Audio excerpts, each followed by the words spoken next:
कर आगे तक जाने की कोशिश करेंगे। हो सका तो मदीने के भी कुछ वाकयात आपके सामने रखने की कोशिश जुर्रत करूंगा मौके की निस्बत से। बहुत सामीन, आने वाला महीना, ये महीना मुहर्रमुल हराम के महीने के चंद दिन रह गए हैं। आने वाला महीना सफरुल मुजफ्फर का महीना है। इसको दूसरा महीना कहते हैं। पहला महीना मुहर्रम का था है, अब हम और आप गुजर रहे हैं। अब अगला आने वाला महीना जो है वो सफरुल मुजफ्फर का महीना है। ये दूसरा महीना कहा जाता है इस्लाम में। इस्लामी दूसरे महीने का नाम सफर है। ये सफर जिसका माना खाली, यानी ये महीना माह मुहर्रम के बाद आता है। महबूब किबरिया सल्लल्लाहु अलैहि वसल्लम की बैसत से कबल माह मुहर्रम में जंग हराम थी, मगर जब सफर का महीना आता तो अरब जंग के लिए चले जाते और घरों को खाली छोड़ देते, इसीलिए इसको सफर कहते हैं। बहुत सामीन, यहाँ पर इस्लाम की दावत देने के लिए, इस्लाम को मनाने के लिए, इस्लाम क्या है बताने के लिए सहाबा इकराम अपने घरों से निकल जाते थे, अपने घरों को खाली कर देते थे। क्या कभी हमने दीन के नाम पर, दीन की आबियारी के लिए या दीन को आगे तक पहुंचाने के लिए, नस्लों तक फैलाने के लिए, दूसरे शहरों तक, देहातों तक दीन को वसी करने के लिए कभी हमने तदबीर सोची है? क्या कभी हमने फिक्र किया दीन को हम आगे ले जाएंगे, दीन की आबियारी करेंगे? जिस कुम्मों में, जिस कस्बों में दीन नहीं है वहां तक दीन को फैलाएंगे। कभी हमने गौर फिक्र किया इस पर? हम तो बस अपनी जिंदगी में मगन हैं। साहबा इकराम की जिंदगियां पढ़ते हैं तो अल्लाह अकबर, बज़ाहिर इनके पास खाने के लिए कुछ सरमाया ना होता, दौलत ना होती, माल ज़र ना होता। हद तो यह है कि साहबा की जिंदगियां पढ़ते हैं तो हमें अजीब व गरीब कैफियतें उससे रूनुमा होती है। जैसा रूहानी इनके पास ताकत थी, ईमान के ताल्लुक से इनका मिजाज कैसा था। बाद सामीन, साहबा की जिंदगियां देखते हैं तो उनके पास पहनने के लिए कपड़े बराबर नहीं होते थे, मगर दीन की फिक्र बड़ी होती थी। खाने के लिए खाना ग़िज़ायां मुहैया ना होती थी, मगर दीन की फिक्र उनको होती थी। रहने के लिए घरदार नहीं थे, मगर दीन की फिक्र थी।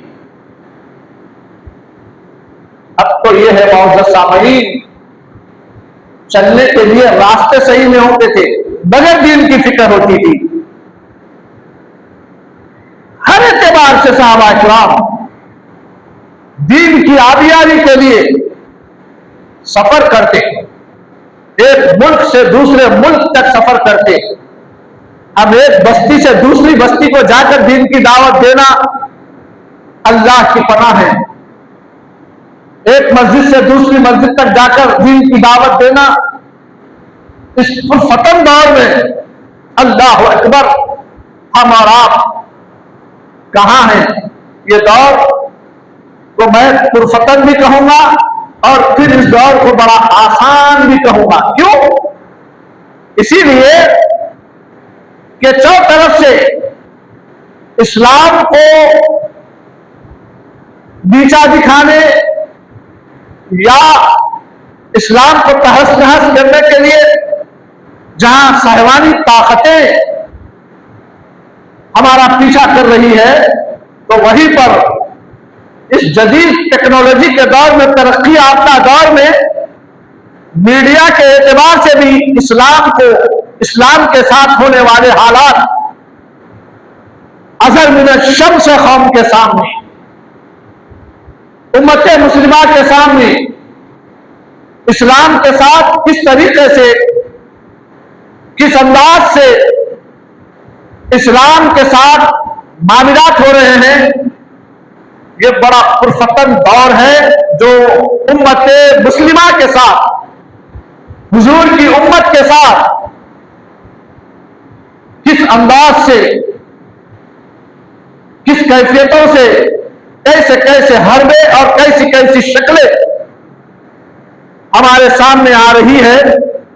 कहीं औरतों की शक्ल में मुस्ताक बनाकर मीडिया पर उसको रिले कर रहे हैं, और कहीं तो मर्दों की शक्ल में मुर्दादिल लोग इस्लाम के लिए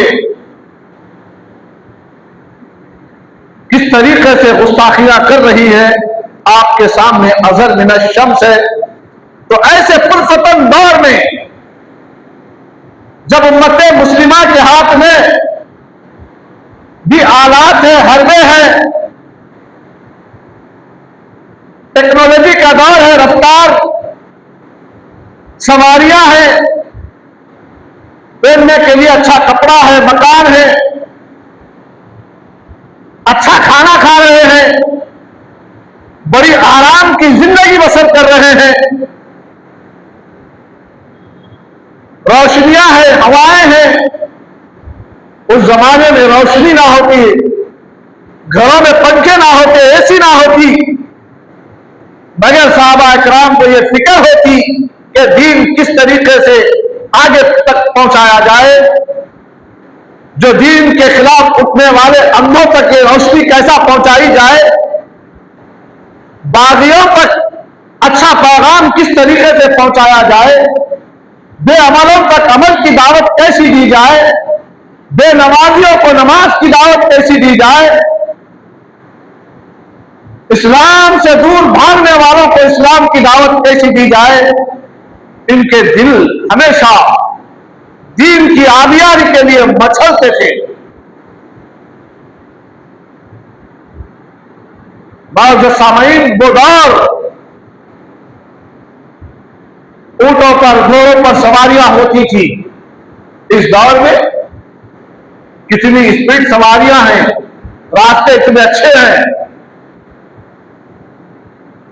रात की अंधेरी, हम जब रोड पे चलते हैं तो ऐसा महसूस होता है कि उजाला दिन है।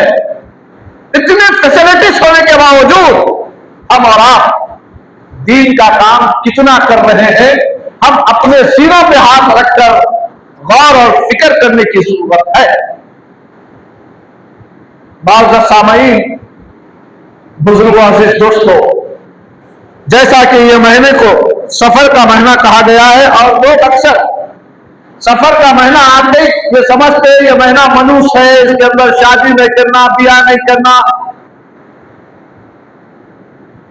हमा किस्म की कहां कहां से मन धड़क बातें लेके आकर इस्लाम के इस अजीम महीने से जोड़ देते हैं कि इस महीने में ये नहीं करना, विदाई नहीं करना, अच्छे नेक काम नहीं करना, दुकान की इफ्तिताह नहीं करना, मकान में घर बनानी नहीं करना, मकान में नहीं जाना, बहुत हमारा किस्म की बातें, मन भड़क बातें ला लिए हैं।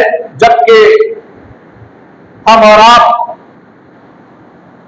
के पास इस्लाम में छूत छात नहीं है। ये कौवा पुकारा, बिल्ली आड़े गई, फला छींक दिया, इस्लाम में कोई ऐसा मामला नहीं है। बाज़ सामईन, कोई दिन खराब भी नहीं है, हर दिन अच्छा है इस्लाम। एक एक लम्हा ईमान वाले के लिए बड़ा अहमियत का हामिल है। इसको एक लम्हा मिल गया जिंदगी में, अगर जिक्रुल्लाह कर लिया तो यही नजात का रास्ता है उसके लिए। और हम और अरे वो दिन अच्छा नहीं, वो टाइम अच्छा नहीं, वो फला घड़ी अच्छी नहीं, वो फला अच्छी नहीं, ऐसा नहीं। बल्कि हमारे लिए तो हर दिन अच्छा है, हर लम्हा हमारे लिए अहमियत का हामिल है कलमा गो के पास। माज़ सामईन, हज़रत सैयदना अबू हुरैरा रज़ी अल्लाह तआला अन्हु रिवायत करते हैं कि रसूल आदम सल्लल्लाहु अलैहि वसल्लम ने फरमाया, ना मुताअत बीमारी है और ना ही सफर का यह महीना मलूस है। यानी कोई बीमारी आ गई तो हम समझते हैं वो बीमारी बहुत खराब बीमारी है, तो मेरे को लग जाएंगी फला फला, ऐसा कुछ भी नहीं है। जिसकी बीमारी उसी के साथ होगी। जैसा कि आपने चंद साल पहले सुना होगा कि लॉकडाउन जब हुआ तो वायरस आ रहा, हद तो यह की गई कि मसाजिद में भी लोगों को दूर दूर करना, दूर दूर ठहरो, बीच में जगह छोड़ो। हुकूमत की जानिब से बाज़ाब्ता इसके ऊपर पहरे लगाए गए, पुलिस आके देखती थी मसाजिदों में कैसा खड़े हुए लोग मस्जिद में। और जो सामईन, इस्लाम ने कहा कि अल्लाह ने बीमारी दी है तो अल्लाह ही उसको शिफा देगा, और अल्लाह की जानिब से जिसको बीमारी है वही बीमार रहेगा, और अल्लाह की जानिब से आती है बीमारी। फिर बीमारी के भी कई मामलात हैं। कलमा गो मुसलमानों को बीमारी आती है तो उसके गुनाहों को भूलती है, फरमाया गया। मुसीबत आती है तो उसके परेशानियों को, आने वाली परेशानियां जो है उससे बंदे को राहत मिलती है, आगे के रास्ते खुलते हैं, बताया गया। बाद सामईन बहर कैद ताजदार मदीना सल्लल्लाहु अलैहि वसल्लम ने फरमाया कि बीमारी कोई मुताअत यानी हमेशा रहने वाली नहीं है, और किसी को एक से दूसरे को ट्रांसफर होने वाली नहीं है, एक से दूसरे को लगने वाली नहीं है। फरमाया गया कि अहले अरब का ख्याल था कि चांद इन मनाजिल के पास मंजिलों में उतरता है तो बारिश होती है, बारिश होती है, तो शरन में इसका मुतालबा, यानी वो लोग कहते थे कि इतने दिनों के बाद ऐसा फला चीज अगर ऐसा हो गई तो बारिश होती, फला चीज से बारिश होती, ऐसा कुछ भी नहीं है। अल्लाह ताला जब चाहे अपनी बारान रहमत दुनिया पे बरसा सकता है। और फरमाया, हज़रत सैयदना अबू हुरैरा रज़ियल्लाहु तआला अन्हु ने रिवायत की है कि रसूलुल्लाह सल्लल्लाहु अलैहि वसल्लम ने फरमाया, मर्ज मुताअत होना नहीं है और ना ही सफर। एक अरबी ने अर्ज किया, या रसूलल्लाह सल्लल्लाहु अलैहि वसल्लम, इसकी क्या वजह है कि रेगिस्तान में ऊंट हिरन की तरह साफ सुथरा होता है और खारिश ज़दा ऊंट जब इससे मिल जाता है तो इसे भी खारिश हो जाती है। रसूलुल्लाह सल्लल्लाहु अलैहि वसल्लम ने फरमाया, पहले को किसने मर्ज लगाया, जिस तरह पहला ऊंट खारिश ज़दा हो गया तो दूसरा भी होगा। मर्ज का मुतयन होना गलत है। यानी एक अरब ने देखा कि एक ऊंट को खारिश हो गई तो अपने ऊंट को दूर रखने लगा दूसरे ऊंटों को, इसीलिए कि कहीं वो ऊंट की बीमारी इसको ना लग जाए। आके पूछा, या रसूलल्लाह ऐसा हो सकता क्या, ऐसा बीमारी लगती है? तो अल्लाह के रसूल ने कहा, उस ऊंट को किसने बीमार किया, किसने खारिश लगाई? तो उसने कहा, अल्लाह ने। अगर अल्लाह चाहा तो लगेगी, अल्लाह चाहा तो नहीं लगेगी। ऊंट के जरिए से इंसानों को समझाया गया, इसी तरीके से बीमारी अल्लाह चाहा तो आएगी तुम्हारे को, वरना नहीं तो तुम्हारे को बीमारी नहीं आएगी। अल्लाह की जानिब से होता है जो कुछ भी होता है, फरमाया गया। सैयदना अबू हुरैरा रज़ियल्लाहु तआला अन्हु से मरवी है कि रसूलुल्लाह सल्लल्लाहु अलैहि वसल्लम ने फरमाया कि आदत नहीं, यानी मर्ज का मुतयन होना नहीं है और ना ही बदफेली इससे लेना चाहिए, यानी इससे बुरी चीज नहीं लेना चाहिए। फरमाया, और जुजाम से भागो जैसे शेर से भागते हो। एक जगह फरमाया, जुजाम की बीमारी हो तो उंगलियां झड़ जाना, हाथा झड़ जाना, पैरा झड़ जाना जो बोलते ना, ऑटोमेटिक अंदर कीड़ा आ जाता इंसान के अंदर, वो कीड़ा ऑटोमेटिक उंगलियां गिरा देता, हाथा पना अलग झड़ जाते। एक जगह फरमाया हुजूर ने, जुजाम से ऐसे भागो जैसे शेर को देख के भागते हो। तो फरमाया जुजाम से भागो, भागने का हुक्म जरा के कबीले से है, और अगर इसमें मेल जोल में दूसरे को जुजाम पैदा हो जाए तो ये ख्याल होगा कि मेल जोल से पैदा हुआ है। इस ख्याल का फासिद से बचने के लिए यह हुक्म दिया गया है। यानी मिसाल के तौर पर बदगुमानी का शिकार हो जाना, अरे ऐसा हुआ तो ऐसा हो गया होगा, मैं वहां से गुजर रहा था, वहां पर सदका पड़ा हुआ था, वहां पर कुछ भी पड़ा हुआ था, मैं गुजर रहा था तो मेरे को ऐसा हो जाता कि क्या जमा हुआ वो है, डर गया और ये ले लिया कि मैं वहां से गुजर रहा था, वहां रखा हुआ था तो मेरे ऊपर आ गया।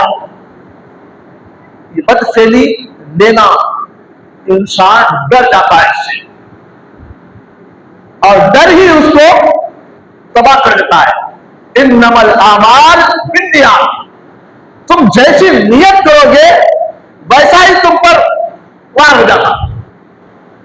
तो अच्छी नियत रखना, अच्छे ख्यालात रखना, अच्छी सोच रखना, अच्छी फिक्र रखना। अब ये जुजाम से भागो यहां हुजूर ने फरमाया, तो आइए एक जगह फरमाया गया कि ताजदार मदीना सल्लल्लाहु अलैहि वसल्लम ने बीमारी एक से दूसरे को नहीं लगने की एक हदीस पाक में खुद अमल करके बताया हुजूर ने। नबी मोहतरम सल्लल्लाहु अलैहि वसल्लम से ज्यादा जानकार, मालूमात रखने वाला इस दुनिया में पैदा ही नहीं हुआ। क्यों? हुजूर सल्लल्लाहु अलैहि वसल्लम को हर चीज अल्लाह की वही के जरिए से समझा दिया जाता था। अल्लाह होने वाली हर चीज नबी मोहतरम सल्लल्लाहु अलैहि वसल्लम को बता देते, और हुजूर सल्लल्लाहु अलैहि वसल्लम अमल करके क़यामत तक आने वाली इंसानियत को बता देते। जहां जुलाम से भागने का जहां कहा गया, बदफेली न लेने का कहा गया, ये फासिद नजरों से दूर रहने का मामला कहा गया, वहीं पर हुजूर ने एक जगह अमल करके बताया कि बीबी आयशा सिद्दीका रज़ी अल्लाह तआला से कहते हुजूर के फिरनी बनाओ। जब फिरनी बनाई जाती, हरीरा एक किस्म की आटे का नरम हरीरे के जैसा बनाया जाता था, उसे फिरनी कहा जाता था। फिरनी बनाओ। फिरनी बनाते एक डब्बे में लेकर हुजूर सल्लल्लाहु अलैहि वसल्लम अपने घर से निकलकर एक जंगल में चले जाते, दूर दराज। जाने के बाद एक पहाड़ी की तरफ चढ़ते चढ़ते फिर वो पहाड़ के अंदर एक गार होता, उस गार में उतरते तो क्या देखते कि वहां पर जुजाम का एक मरीज उस गार के अंदर बगैर हाथों के, बगैर पैरों के, आंखों की बीनाई नहीं, अंधा है, और पड़ा हुआ है, गोश्त का लोथड़ा है, पड़ा हुआ है, और उससे उस बीमारी से वो भी फैलती है, जुजाम की बीमारी से वो भी फैलती है, खतरनाक वो भी। हुजूर सल्लल्लाहु अलैहि वसल्लम वो फिरनी लेकर उस गार में उतर जाते और उतर कर उसे वो फिरनी खिलाते। कैसा खिलाते? अल्लाह अकबर, कि वो फिरनी अपनी जबान पे लेकर उसकी जबान पे डालते। कौन है ये? जो पाकी की दावत देने के लिए आए। अत्तारुल शत्रुल ईमान, पाकी आधा ईमान है फरमा रहे हैं।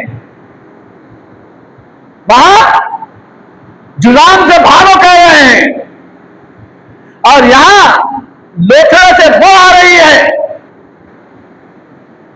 मगर हुजूर सल्लल्लाहु अलैहि वसल्लम तमाम चीजों को बालाए ताक डालते हुए उस जुजामी मरीज के करीब पहुंच भी रहे हैं, और उसकी बदबू से जरा बराबर कराहत महसूस नहीं कर रहे हैं। और उसे हाथ से नहीं बल्कि अपनी जबान से लेकर उसकी जबान पे फील निकालते हैं, इसीलिए कि वो उसका मुंह भी पका हुआ था, हाथ लगाए तो चीख मारता था। आप अंदाजा लगाइए, वो ताजदार अंबिया रहमतुल लिल आलमीन, सारी इंसानियत को दर्द इंसानियत सिखाने वाले आका की सीरत के ये नमूने सारी इंसानियत को दावते दीन दे रहे हैं। इंसान के साथ हमदर्दी के मामलात में तरकीब की हुजूर सल्लल्लाहु अलैहि वसल्लम फिर नहीं खिलाते, उसे पेट भर खिलाते और फिर रास्ता चल के वापस आ जाते। हुजूर के पर्दा हो जाने के बाद, जाहिरी तौर पर जब हुजूर का पर्दा हो गया तो सैयदना अबू बकर सिद्दीक रजी अल्लाह तआला अन्हु बीमारी का मामला आया। तो बता रहा हूं खासतौर पर इस हदीस कि महीने अच्छे नहीं होते, बीमारी अच्छी नहीं होती, फला फला, तो ये तमाम चीजें इस आने वाले महीने की निस्बत से। हुजूर सल्लल्लाहु अलैहि वसल्लम के जाहिरी पर्दा होने के बाद सैयदना अबू बकर सिद्दीक रज़ी अल्लाह तआला अपनी बेटी के पास आते हैं, बीबी आयशा सिद्दीक़ा रज़ियल्लाहु, जो हुजूर सल्लल्लाहु अलैहि वसल्लम की ज़ौजा है। बेटी के पास आते और पूछते हैं, क्या पूछते हैं?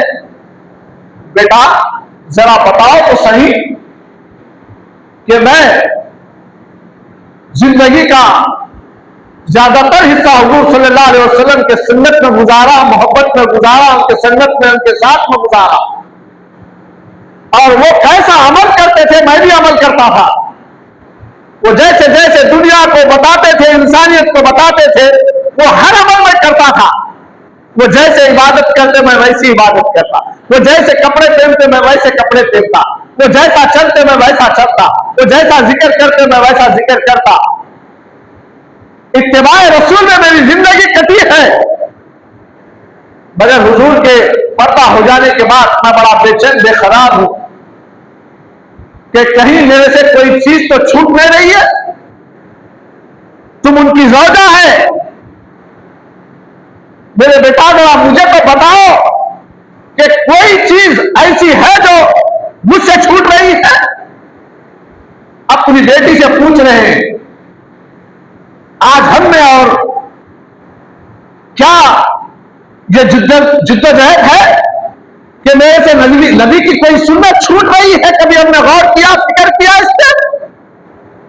अरे हम छोड़ के तो अपनी शान समझते हैं, सुन्नत रसूल से इरादा करके दूरी इख्तियार करके हम अपनी शान समझ रहे हैं। ये सबसे बड़ी गलती के मुर्तकिब हो रहे हैं हम लोग। नबी की सुन्नत को छोड़कर अपनी शान, अपनी मोतबरी और अपना बड़कपन समझ रहा है इंसान।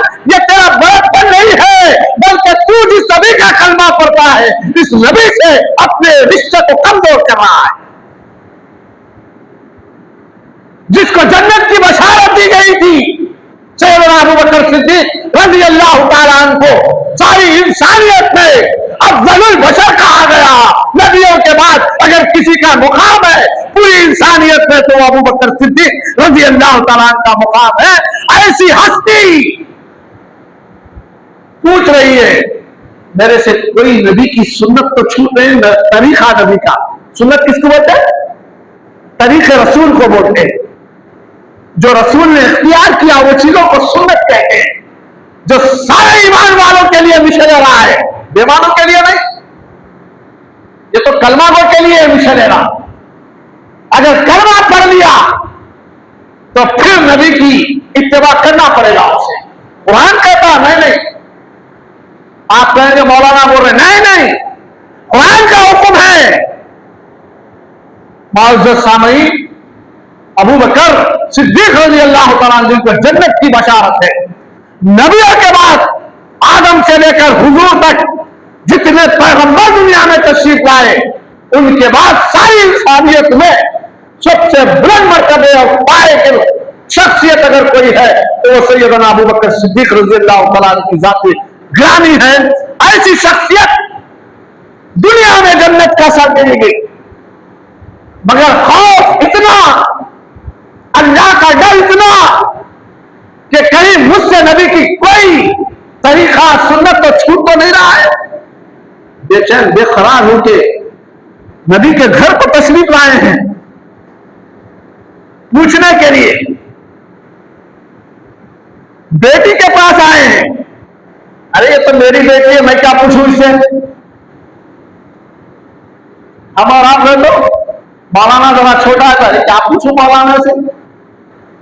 अरे मस्जिद के इमाम से क्या पूछूं, ये तो हमारे बस्ती के नौकर है, ना आना नमाज पढ़ा के जाना तो मत लिखाओ। पता उस वक्त चलेगा जब दुनिया से रुखसत होंगे कि इनका रुतबा क्या था, इनका मर्तबा क्या था, क्या चीज हमने खोई है दुनिया में और क्या पाई है, पता चलेगा। आए बेटी के पास आके पूछने लगे, बेटा जरा बता तो सही, नबी की कोई चीज मुझसे छूट रही है? अल्लाह अकबर। बेटी की शादी तो बाद में हुई नबी से। अबू बकर सिद्दीक रज़ियल्लाहु तआला अन्हु वो पहली शख्सियत है इस्लाम लाने में, बड़ों में सबसे पहले इस्लाम लाने वाली शख्सियत। इस्लाम लाने से पहले भी हुजूर की दोस्ताने में थे, हुजूर से मोहब्बत करते थे, आपस में मोहब्बत थी, एक दूसरे से मेल जोल था, दोस्ताना था। हुजूर ने दीन की दावत दी और एक दोस्त दूसरे दोस्त के मजहब पे होता है, मसलक पे होता है। सच्चा दोस्त तो वही है जो नेक आदमियों के साथ दोस्ती रखकर, जो दोस्त नमाज की दावत दे, दीन की दावत दे, इत्तिबा सुन्नत की दावत दे, नेकी की तरफ बुलाए, यह तुम्हारा सच्चा दोस्त है। सैयदना अबू बकर सिद्दीक रज़ियल्लाहु तआला अन्हु को हुजूर ने दावत दी दीन की, तो लब्बैक कहा और हुजूर की तहरीक पर, हुजूर के दीन पर आप आ गए। बेटी को तो बाद में दिया, मगर हुजूर की संगत में पहले से थी, बहुत कुछ मालूम था आपको। मामूल मुस्लिमीन नबियों के बाद सबसे पहली इमामत हुजूर की संगत में, हुजूर के मुसल्ले पे हुजूर ने ठहराया जिसको। ऐसी शख्सियत खौफ खुदा से लड़क रहे थे। पर्दा होने के बाद घर भाग के आए, आके पूछने लगे बेटी से, बेटी जरा बता तो सही, नबी का कोई तरीका, कोई सुन्नत, कोई ऐसी चीज है जो मुझसे छूट रही है जो नबी ने किया है? हाँ अब्बा हुजूर, एक चीज आपसे छूट रही है। जब उठते खड़े हुए, बैठी हुई शख्सियत उठते खड़े हुए, लौटा तारी हो गया बदल में, कहीं मेरा दम ना निकल जाए और मेरे से वो अमल छूटना जाए। और हम और आप नबी की सुन्नत को छोड़कर ये समझ रहे हैं कि दुनिया वाले मुझे ये कहेंगे, वो कहेंगे, फला कहेंगे, और मैं दुनिया के सामने खूबसूरत कहलाऊंगा, वैसा कहलाऊंगा। क्या क्या फिक्र रहती है इन्हें के सामने ठहरने के बाद इंसान फिक्र करता हुआ। यहां पर पौड़ी उठ के खड़े हो गए, लफ्जा बात बोले, बेटी जरा जल्दी बता दे मुझे वो कौन सा अमल है जो मुझसे छूट रहा है। तो बीबी आयशा सिद्दीक़ा रज़ियल्लाहु तआला अन्हा, आपकी बेटी उठती है, बाप की बेचैनी को, बेखरारी को देखकर बेटी है, अरे बताओ, इतनी दोस्ती में रहने वाले, इतनी संगत में रहने वाले, हमेशा करीब रहने वाले मेरे अब्बा हुजूर बेचैन बेखरार है। तो फौरी हाथ में उठती है, करीब जाकर एक डिब्बी लाती है, डिब्बी पकड़कर कहती है, अब्बा हुजूर, नबी मोहतरम सल्लल्लाहु अलैहि वसल्लम इस डिब्बे में खीर भी ले जाते थे, हरीरा ले जाते थे, और मुझे बनाने के लिए कहते थे। मैं खीर भी बनाकर डिब्बे में भर के देती और इस रास्ते से निकल के चले जाते, कहां जाते मुझे पता नहीं। और ये अबू बकर सिद्दीक रज़ियल्लाहु तआला कहते हैं, बेटा जो फिरनी हुजूर ले जाते थे वही फिरनी इसी डब्बे में जो हुजूर ले जाते थे, इस डब्बे में भर के मुझे दे दे। बेचैन बेकरार है, बेताब है, जल्दी दे मुझे बना के। बेटी फौरी बना के दिए, देते ही वो फिरनी लिए, पूछे फिर किस रास्ते से जाते थे वो? तो ज़ौजे रसूल बीबी आयशा सिद्दीक़ा रज़ी अल्लाह तआला अन्हा अम्मा जान, बेटी अबू बकर सिद्दीक ने कहा हाथ से इस रास्ते से जाते थे। कहां जाते थे पता नहीं, इस रास्ते से जाते थे, निकल गए उसी रास्ते से, बस जिधर बेटी रास्ता बताए उस रास्ते से निकल गए। नबी इस रास्ते में जाते थे और हम किस रास्ते पर चल पड़े हैं? अरे मां तो बेटी से बादुल अंबिया पूछ रहे हैं किस रास्ते से जाते थे, उस रास्ते पे चल पड़े। और ये कौम कभी उलमा से पूछी नबी का रास्ता क्या है? जुमे को सुने तो जुमे को सुनते हैं, ईदन में सुने तो ईदन में सुनते हैं, मगर फिर भी अमल से हम कितने भागे हुए हैं। अरे भागे हुए लोगों, आओ नबी के रास्ते पर, नजात यहां है। अपने मन से मन चलो रास्ते, अगर चलना ही है इस्लाम को देखो, ये शरीयत का रास्ता होगा, हुक्म खुदाबंदी का रास्ता होगा, जिस पर चलकर तुम्हें दुनिया में भी अमन मिल सकता है, आखिरत में भी अमन मिल सकता है। अगर इस रास्ते से हट के भागेंगे तो याद रखो गुमराह हो जाओगे, दुनिया में भी परेशान होगे, आखिरत में भी परेशान होगे, कब्र में भी परेशान होगे, पुलसरात का रास्ता मिलेगा नहीं। अगर यहाँ पर इहदिना सिरातल मुस्तकीम के रास्ते पे रहेंगे तो वहां पर पुलसरात का रास्ता आसान होगा। अबू बकर सिद्दीक रज़ियल्लाहु तआला ने पूछा, बेटा किस रास्ते से जा? इस रास्ते से। निकल गए, चले जा रहे थे, सभी भी मालूम नहीं, बस्ती से निकल गए, शहर से निकल गए, आबादी से निकल गए, चले चले एक जंगल में चले गए, जंगल और बियाबान की तरफ, कोई सबीली नहीं मिली, चले जा रहे। जंगल में जाने के बाद एक कोने से कनारने की आवाज आ रही है, कीलने की आवाज आ रही है, कान को बढ़ाया आगे, आवाज आ रही है कीलने की। तो आपने फिक्र किया शायद हो सकता है ये आवाज की तरफ उड़ जाते थे होंगे। अंदर जमीन फतवा देता है मगर इंसान से एक्सेप्ट नहीं करता। अजा होती, हम आपका टाइम हो तो बोलता हूं अंदर, मगर हम और आप उसको लोड़े कर लेते। जमीन बोलता कि मैं जिस पे अमल कर रहा हूं ये इस्लाम नहीं है, मगर जमीन को हम दबाते रहते। नहीं चलता रहे, छोटा इस्लाम का सख्त मजहब नहीं है, चलता छोटा। और ऐसे फतवे अपनी तरफ से लेता कि जहां पर जो हुदूद में वो चीज जायज है वो हुदूद से फतवा उठाता वहां से।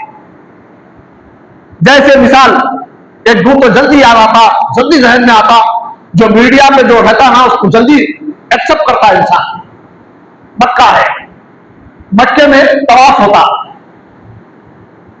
तो आप देखेंगे उम्रे के टाइम पे, हज के टाइम पे किसी के सरों पे ना कपड़ा होता, ना अमामा होता, ना चादर होती, कुछ नहीं होती। कहां से लेता फतवा? अपनी बदअमली का फतवा कहां से ले रहा? वहां नहीं करते यार, वो अल्लाह के घर के सामने होगा, वो यहां क्या है, अपन वहां से फतवा लेता, लेके अपने दिल को मुतमईन करता। हुक्म जहां का जो हुक्म है वहीं पर है वो हुक्म। अगर ऐसे हुक्मों को मानना है तो फिर मैं बताऊंगा कि सफा मरवा पे एक जगह चलना है, एक जगह भागना है। भागो, चलो, दुनिया क्या बोलती देखो। फिर वहां का हुक्म है बगैर सिले हुए 2 कपड़े पहनना है, बगैर सिले हुए रहना, और अंदर चड्डी न रहना, बनीन न रहना, झांगिया न रहना, अंडरवेयर जिसको बोलते हैं इंग्लिश में, पला पला चीना न रहना, अंदर खाली बेच कपड़े डाल लेना, डाल लेके चलो यहां पर देखो। और एक जाके किसी कभी दीवार को या पिलर को खतरे लेके मारना शुरू करो, फिर देखो क्या बोलती दुनिया। वह हुक्म है, अगर वहां अमल नहीं करा तो दीवाना पागल, इसका हज ना हुआ, उम्र नहीं हुआ बोलेंगे। यहां पर वो अमल करा तो, यहां पर वही अमल करा तो वहां खाने काबा के गोश्त मिलना है। खाने काबा क्या है? अल्लाह का क्या है ना मालूम, जरा जोर से बोले, आवाज निकाल थोड़ा। अल्लाह का घर है, खाने काबा क्या है? अल्लाह का घर। मस्जिद क्या है? अरे बोलो भाई, आप लोगों का नहीं बोलना यहां तक आ जा रहा, तो नहीं बोलने की वजह से नौजवान बेअमल हो जा रहे हैं, बदअमल हो जा रही, औलाद कहां से कहां पहुंच जा रही। ये नहीं बोलने का नतीजा है। नहीं देखने क्या लोग आंखा नहीं है क्या उनको? मैं एक 3 बंदर देखा था ऑफिस के टेबल पे, तो बड़ा हैरान ज्यादा था, ये 3 बंदर कैसे बनाया हूं भाई ने। तो मेरे को फिक्र लाहत हुई, तो एक बंदर मुंह पे हाथ, एक आंखों पे, एक कानों पे हाथ रखे हुए थे, पेनदान था वो, उसके अंदर पेना डाल के रखते थे। तो खैर मैं समझ गया ये, और जो दिन पड़े हुए रहते, दिन की फिक्र जिसको रहती वो समझ भी जाता देखते। अरे क्या तरबियत करा रहे भाई, बनाया तो कौन बनाया, कि काफिर बनाया होगा, घेर बनाया होगा, चबार बनाया होगा, कोई भी बनाया, मगर एक ईमान वाला हर एक से इबरत लेता है, अपने लिए नजात का सामान लेता है उससे। एक ऑफिसर ने पूछा, मुझे बुला के सवाल किया, इंटरव्यू थी मेरी, ऑफिस इंटरव्यू थी, आज से 40-45 साल पहले की बात होता, अब तो मैं रिटायर हो गया, कि इंटरव्यू थी। तो उसने मुझे जाते पूछा, ये 3 जो बैठे हुए इसका जवाब दो मुझे, बोला मैं बोला ये इंटरव्यू में दाखिल है क्या, ये चीज में जवाब सिस्टम हो गया, आइए साथ ही तो इस 3 का अगर तुम जवाब सही देंगे तो तुम इंटरव्यू में पास। बोला फंस गया। खैर मुझे थोड़ा, जो मेरे को थोड़ा इल्म था, बोला चलो डरो भाई, तुम बोल दो इसके सामने। हालांकि वो था हिंदू, मैं था मुसलमान, मेरी तबीयत के हिसाब से, मेरे फिक्र के हिसाब से, मेरे मामलात के हिसाब से मैं उसको जवाब दे दिया। बोला कि सर मैं तो खैर इंटरव्यू में ये चीज नहीं पूछते होती, समझा मुझे पता भी नहीं थी ऐसा। बोले आप इसके बारे में पूछ रहे हैं, तो मैं देख रहा हूं कि एक मंकी बंदर मुंह पे हाथ रखा हुआ है, कानों पे हाथ रखा हुआ है, आंखों पे हाथ रखा हुआ है। तो मैं अपनी समझ के हिसाब से, अपने मजहब के हिसाब से आपको बताऊंगा। बोला आप बताओ आपके मजहब के हिसाब से। आईएएस बोले तो वो लोग दुनिया के एतबार से अच्छा फिक्र रखने वाली कौमें होती है, ये इंडिया की आखिरी डिग्री है आईएएस। हर मुसलमान को बनना चाहिए, आईएएस आईपीएस बनना चाहिए था, इल्म हासिल करना चाहिए था। इल्म के मैदान में हम जब से कमजोर हुए, हर जगह से गिरते नजर आए। आज कौम का क्या हाल हो गया। साहब जी ये क्या है बताओ, वो क्या है। अब एनआरसी का जो मामला हो रहा है, एफआईआर का जो मामला हो रहा है, देखो आप क्या हाल है हमारी कौम का। अभी कानों में तेल डाल के कौम सो रही है, जब बिल्कुल करीब आ जाएगा तो पता चलेगा, हर एक के हाथ में फाइल होगी, कोर्ट के चक्कर काटना पड़ेगा। अल्लाह ना करे मुसलमानों को यह दिन लाए, उससे पहले होशियार हो जाओ। बल्कि आईएएस बोले तो इंडिया की आखिरी डिग्री है। मैंने पूछा क्या है, बोले तो सही है। मैं बोला साहब जी ये जो आंखों पे हाथ रखा हुआ है बंदर, ये कोई चीज देखता इसने। बोला कोई चीज देखता नहीं, अच्छी बुरी बोलते बोलते मेरे मुंह से ये भी निकल गया, ना अच्छा मदद समझ में आता ना बुरा मदद समझ में आता है। तो उसको कोई चीज नहीं दिखती उसको, बोले आंखों पे इसीलिए हाथ रखा हुआ है। ये तो कानों पे हाथ रखा हुआ है, कोई चीज सुनता ही नहीं, अच्छी चीज सुनता ही नहीं, इन्हें कोई चीज देखता ही नहीं, और मुंह पे, और इन्हें कुछ बोलता ही नहीं, किसी को कुछ बोलता ही नहीं। और इसकी वजह से दुनिया में बेशुमार खराबियां हैं, बोल के बोल दिया। और कुछ बोलो आगे बोले, बस मेरे को इतना मालूम है साहब, तक बोला निकल गया, जाओ तुम बोल दिया, निकल गया। उसी दिन एक इबरत के लिए बोलो, कोई तारीफ नहीं है, इबरत के लिए, कौम की इबरत के लिए मैं भी जो इबरत लिया हूं उससे, मगर मुझे फायदा भी मिला उससे। 40 साल तक गवर्नमेंट की नौकरी का जवाब थे, कितना जवाब था उसका। बोले मुझे तो निकल गया, जाओ बोल दिया। मुझे इंटरव्यू हो गई, बोल रहा है क्या हुआ, मुझे समझ में नहीं आ रहा मेरे को क्या हो रहा। शाम में 5 बजे मेरे नाम से आर्डर निकल गया, नौकरी परमिट हो गई। हैरत तो पड़ गया, इतने से सवाल के जवाब पे इसने मुझे नौकरी दे दी।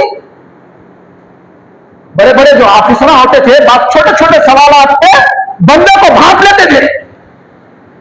और अल्हम्दुलिल्लाह अल्लाह का बड़ा फज़्ल करम हुआ, अल्लाह ने मुझे ठंडी छांव में बिठा के नौकरी। 40 साल तक पोस्ट पे पोस्ट, प्रमोशन पे प्रमोशन मिला, मगर एक ही सीट पर बैठा रहा।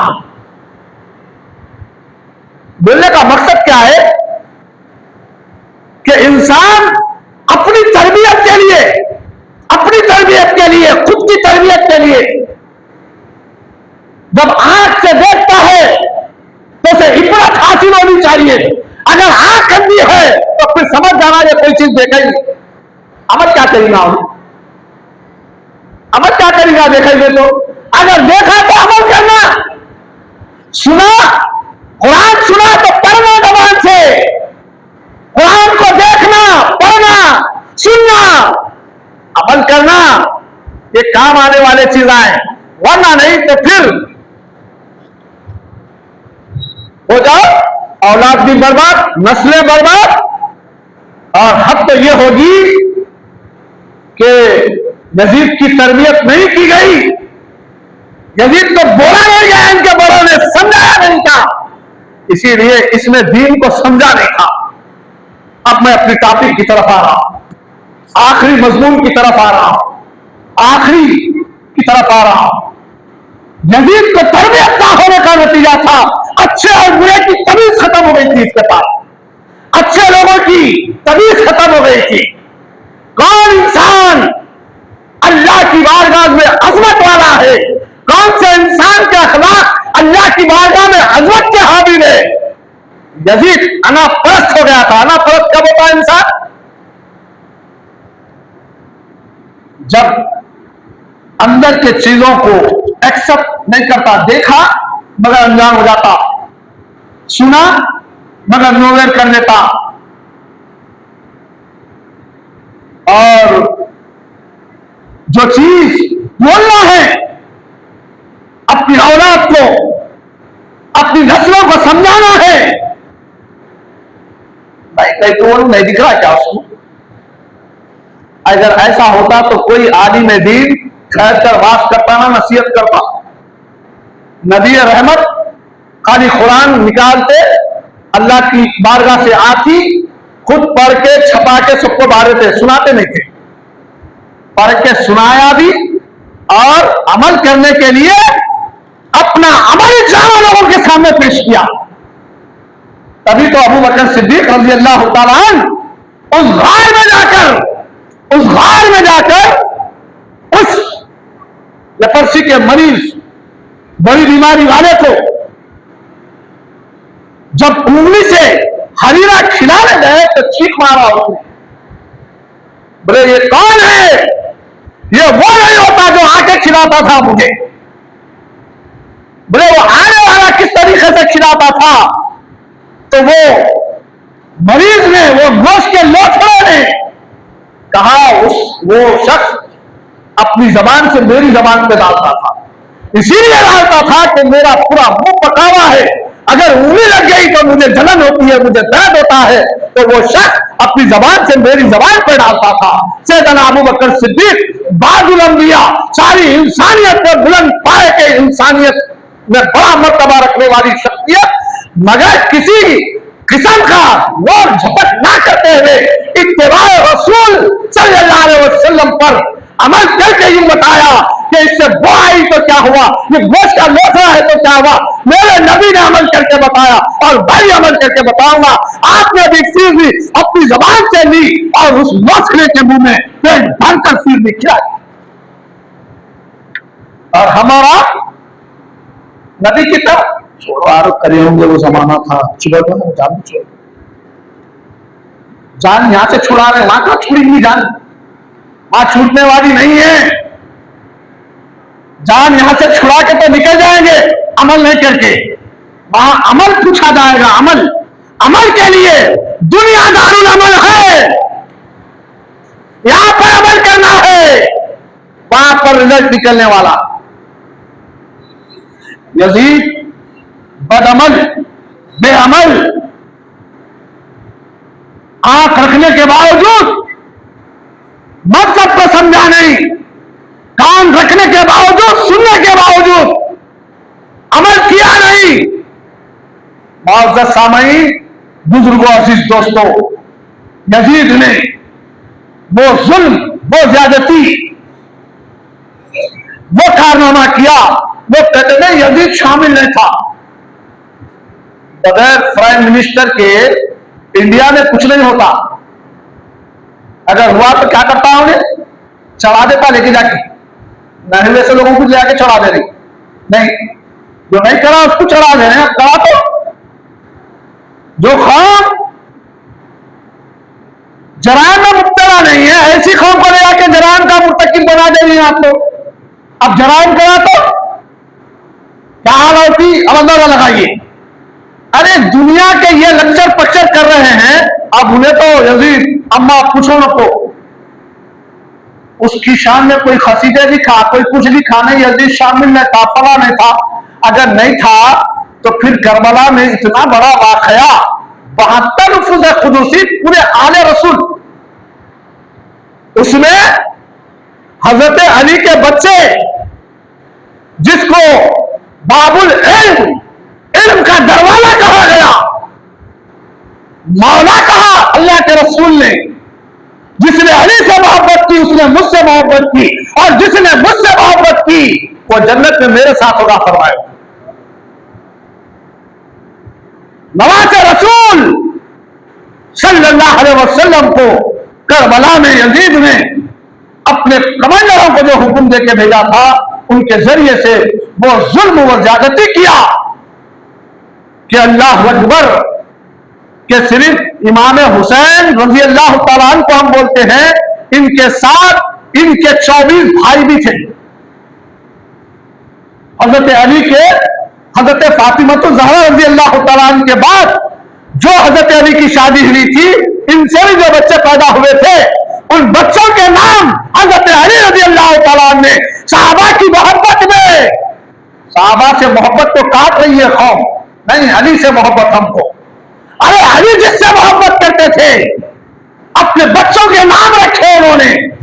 एक बच्चे का नाम अबू बकर इब्ने अली, एक बच्चे का नाम उमर बिन इब्ने अली, एक बच्चे का नाम उस्मान बिन अली। अल्लाह अकबर, ऐसे कई सहाबा के बच्चों के नाम हजरत अली ने अपने बच्चों के नाम रखे। मुअज़्ज़ज़ सामईन, आज सहाबा को अलग, अहले बैत को अलग नहीं, अहले सुन्नत इसको ही कहते हैं। जर्रा बराबर भी कहीं भी किसी की शान में गुस्ताखी नहीं करती है अहले बैत की, अहले बैत के पूरे घराने को जानती है अहले सुन्नत। अहले गैर मसलकों में मत जाओ, रास्ता सीधा इख्तियार करो, जो इहदिनस सिरातल मुस्तकीम का रास्ता है, वो अहले सुन्नत का रास्ता है। मुअज़्ज़ज़ सामईन, बहरहाल कर यजीद ने वो कारनामे किए।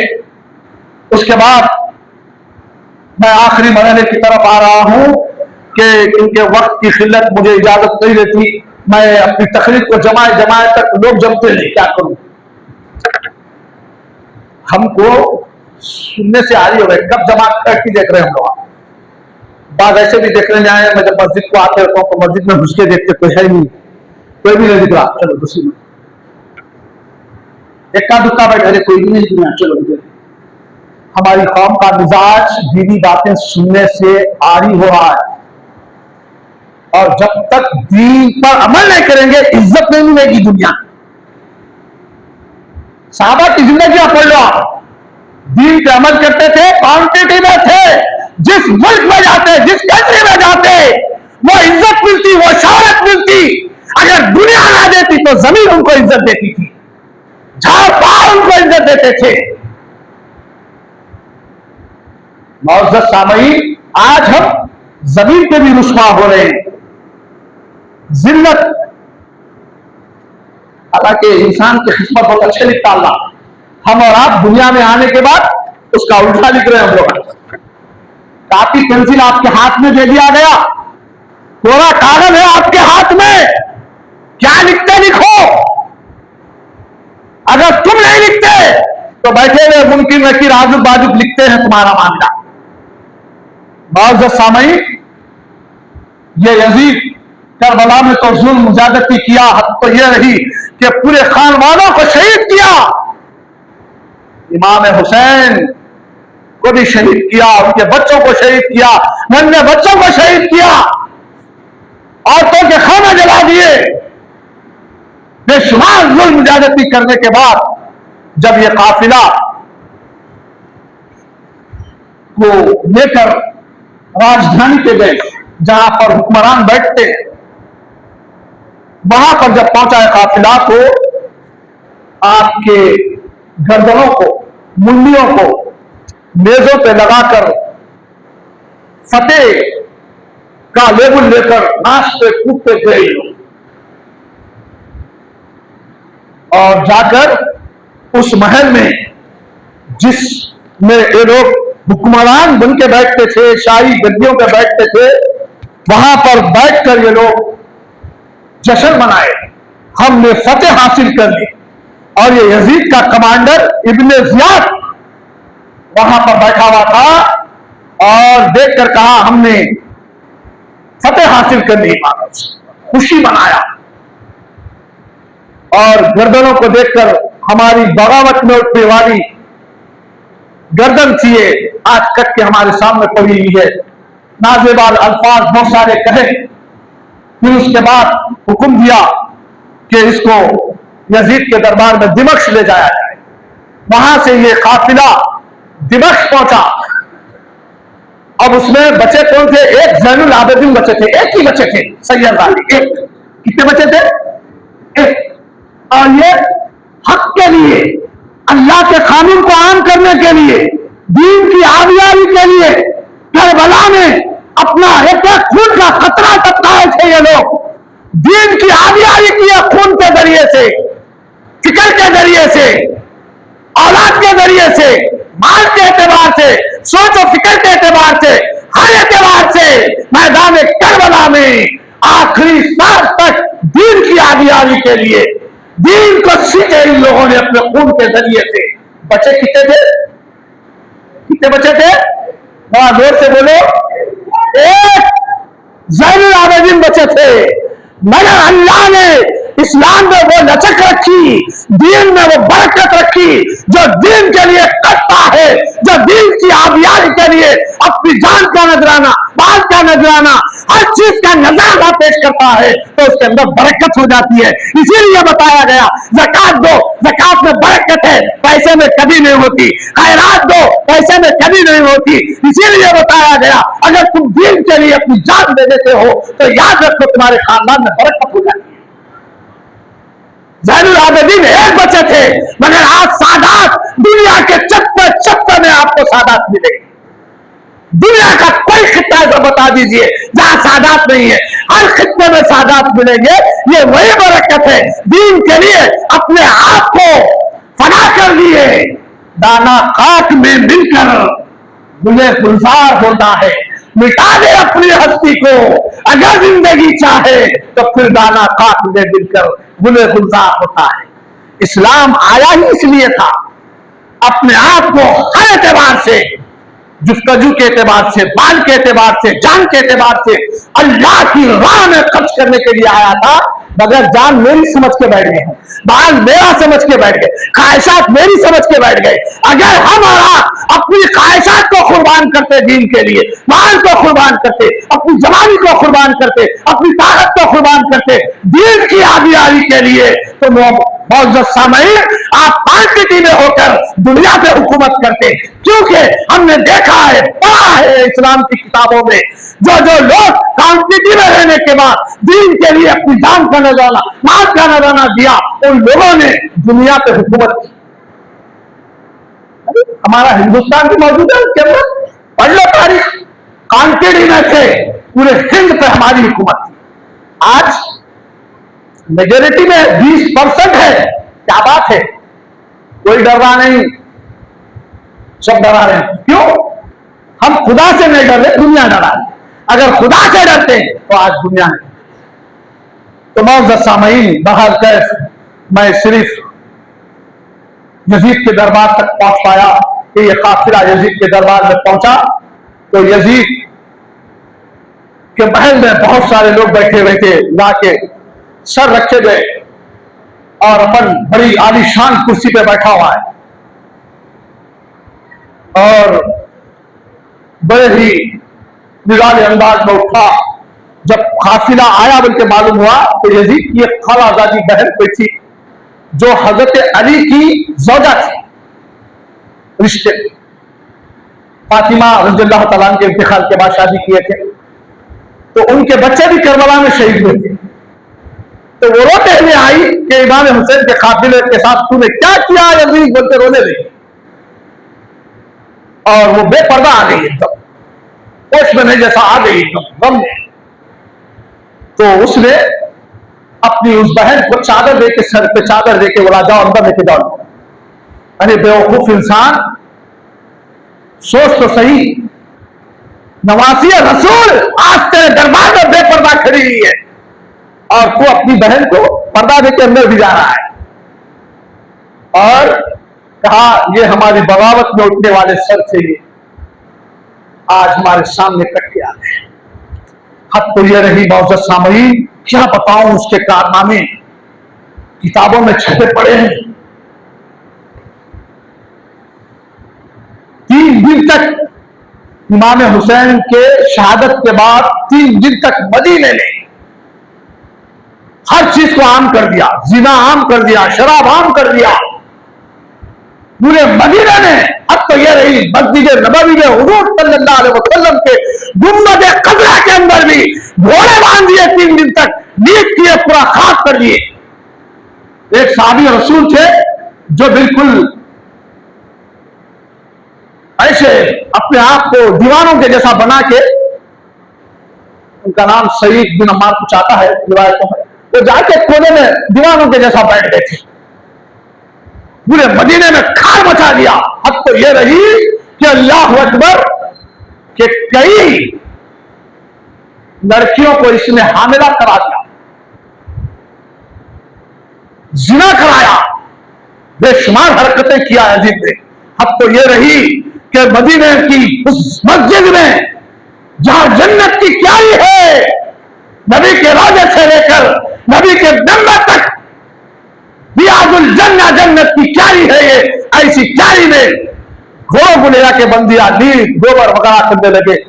तो वो साहबी फरमाते हैं जो दीवानों के जैसा थे छुपते बैठे हुए, 5 टाइम 3 दिन तक नबी के रोजे से अज़ान की आवाजें आती थी। मुझे कान चाहिए सुनने के लिए। मौजूद सामईन, हम सुन के भी नोवेर कर देते हैं आवाज को। और यहां पर साहबी रसूल सुन रहे हैं, गुंबद क़ज़रा से, हुजूर के रोजे से अज़ान की आवाजें आ रही है, आप सुनते। और मदीने में तो खर मचाया ही मचाया, फिर खाने काबा में भी जाके इसने खतरे बरसाए खाने काबा, क्योंकि बाउंड्री थी उस जमाने में, साहबा अंदर होकर दरवाजे लगा दिए तो ऊपर से फतरे म्यूजिक में डाल के फतरे बरसाया, जिसकी वजह से खाने काबा का गिलाफ जल गया। यहां तक के बताया गया हजरत इब्राहिम अलैहिस्सलाम ने इस्माइल अलैहिस्सलाम की याद में अल्लाह ने जो दुम्बा भेजा था, वो दुम्बे के खुर और सिंह रखे हुए थे। ये यजीद की बर्बरियत की वजह से वो खाने काबा पे पत्थर बरसाए थे, वो खाने काबा का गिलाफ जला, साथ में वो खुर और वो सिंह वगैरह भी जल गए। बताया ये बर्बरियत यजीद की थी। और लोग कह रहे हैं यजीद नहीं, सहाबी का बेटा था। अरे यहां पर नूह अलैहिस्सलाम का बेटा, पैगंबर का बेटा गया, आदम का बेटा गया, ये तो सहाबी का बेटा था। हम सहाबी की शान में कुछ नहीं कहते, मगर जो यहां पर यजीद का जो कारनामा है, इसमें इस्लाम ने सबसे पहले, ये भी ध्यान में रख लीजिए, आखिरी बात, इस्लाम में जो चीजें नई मंधरक बनाया है, ये यजीद ने लाया। अपने आप को मुसलमान बोलता, नमाज में पढ़ता, कड़वी है दवा, पीना पड़ेगा, दवा कड़वी है, पीना पड़ेगा, सेहत होगी इंशाअल्लाह। इसका अंजाम आप रूप निकलने के बाद देखेंगे, वाकई में दुनिया में वो दवा पिया था, आज मुझे सेहत है बोलेंगे आप, खबर में, हशर में, पुलसरात पर, न जाने कहां कहां आपको मामला पाएंगे, वहां पर महसूस करेंगे इस दवा दुनिया में पी लो, दवा कड़वी है। यजीद अपने आप को मुसलमान बोलता था मगर नमाजों को छोड़ता था।